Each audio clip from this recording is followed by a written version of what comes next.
What's up everybody, Tom here with another video. In today's video, we'll be talking about why this chart is one of the most interesting in the markets right now. We'll also be talking about our technical analysis for the Nasdaq, Sp500, Bitcoin, gold, Tesla, and more. Things are just getting heated up for April, but are they going to continue? Stay tuned. Alright guys, well as we like to do, let's take a look at the stock market for yesterday's movement. And it was clear that Nvidia, off the back of the news about everything that's going on in the company and of course the mining products, and Tesla with the people thinking about the EV side of things and actually the battery tech, really were doing well. Tesla fans will be happy with the prices that were reached. But when we look at the broader markets and the indices, what happened? Mostly a mixture day. We saw the Russell come in at 0.39 down. We had the Nasdaq barely down, Dow Jones, INDU barely down, and the S&P 500 ending the day 0.01% positive. Why was this? Well, it was a mixture in all of the sectors. You can see here that not one particular sector was really standout or poor. It was more of a nothingness day ahead of further earnings this week. Remember, we've got earnings season kicking off at the moment, and that's going to be where most of the market excitement comes from over the next coming weeks and days.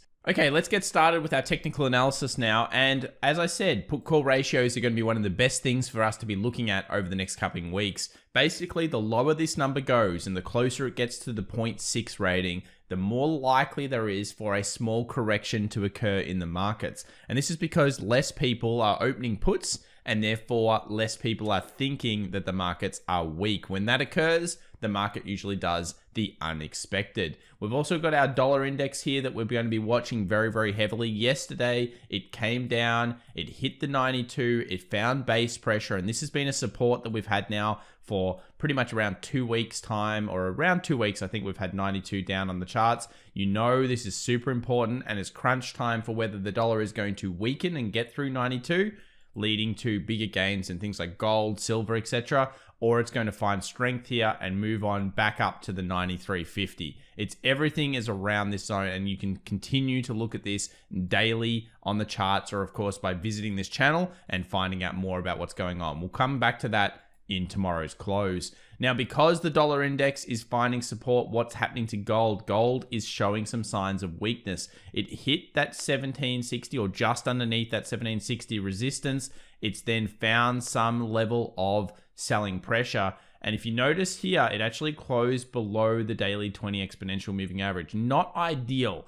I really want to see gold find strength today, get back above that 20 moving average, and put more pressure on the 1760. If gold cannot get above 1760, it will not confirm our larger double bottom pattern, and it will not reawaken as a pair people are interested in. Everything comes down to this zone, and hopefully we start to see some more pressure being put on it as the dollar index potentially weakens through 92 over the next coming days. Now, while we have gold not doing so well and silver, we have the gold standard in crypto, Bitcoin, doing very well.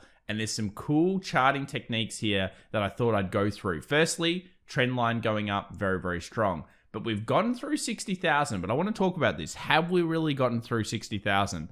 We've closed a few times now right around it. 60,000 close, underneath 60,000 close.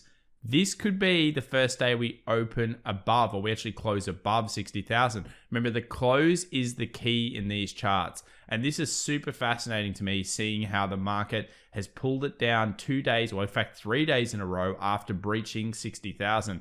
I think the explosive move is going to be serious when it gets through and it actually does a confirmation for the rest of the market traders. Because for me, I'm looking at this chart and I'm thinking, look, it looks super long. But at the same time, what is this candle? It's basically like a shooting star or a pin bar rejection candle. This one here is a doji style candle, long leg doji, short leg doji, whatever you want to call it, an indecision style candle, and this one has a rejection on it. So we are still pushing up through this session. You can see here at the price of recording, it's 60,600. And I just feel like we're getting very close to taking out all of these weak hands, all the people that are shorting this area, and we're moving towards the next zone. 65,000 becomes the next level, and 70,000. It really needs to make a nice close above 60,000 today though. Watch the daily, such an important chart, such an important thing for all alts and everything else in the crypto ecosystem. This is, I'm laser-eyed focused here, guys, on the Bitcoin charts. This is super fascinating stuff and very cool to look at. Let's now get into the stock markets and talk about some of the interesting stocks we follow. Look at this one. Ooh, the sleeping giant awakens. Tesla, 3.69% up. It is looking much, much better out there. And all of a sudden, we have a daily close above 700. Next point, you guys know what I've talked about a few times. 720 is the next resistance zone we have to deal with. Once we get through 720, I feel like there's a lot of participation level here for things like Tesla, and that's up to that 800. I've noticed some upgrades coming through from a few different brokerage houses. Look, there's a lot of interesting stuff on the Tesla charts. Regardless of how you feel about it, the price action is strong, breaking above the first time here in quite some time above the 700. 720 will be the next area that we need to be looking at. So very, very good play here in terms of technicals on what there's doing. Notice how we also got above the 50 exponential moving average, and we were getting trapped between the 50 and the 20. So continue to look at the 20 moving average on the daily as dynamic support as it goes up. If it does come back down, support should hopefully be found right on that chart. Let's now talk about GameStop. What's going on here? Well, it's been declining since it closed through. We talked about the lower highs coming into this break and everything looking like a degrading kind of position. The degradation has continued, and now we are moving towards the 120 base. So 120 base or the 87 base, both these levels have been relatively good technically support in the past. If we keep moving down, I expect some buying pressure to hopefully come through here for you guys. But yeah, realistically, now you've got to also contend with all of this resistance as well. So even if it bounces back up, you've now got this previous support at 173, that 168 area, and that will act as resistance as well with sellers coming back in. There's a lot of things to talk about in this chart, but realistically, 120 seems like the area it is moving towards for now. Let's go over to the indices. What's going on the Russell? Well, the Russell is moving relatively strong, but if it's still not doing much.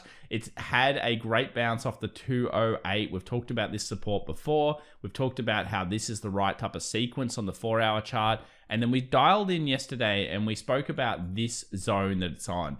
I really want to see a breakout above here, because if you get that, what's happened? Rejection, coil, resetting all the indicators, and we're right above support. So there's a lot of great reasons why if it gets above here, it'll be quite strong. Now, if it gets below these lows again, that's unfortunate, because then we go back down to the 214, 215 kind of area, or possibly even back over to the 208. So it's make or break here really for the Russell. I'd like to see the Russell find some strength in it for tomorrow's session. If it can't and it starts going down further, that is going to lead to further selling, which could bring us back to the 208 and start to put in play a much worse looking pattern in the markets.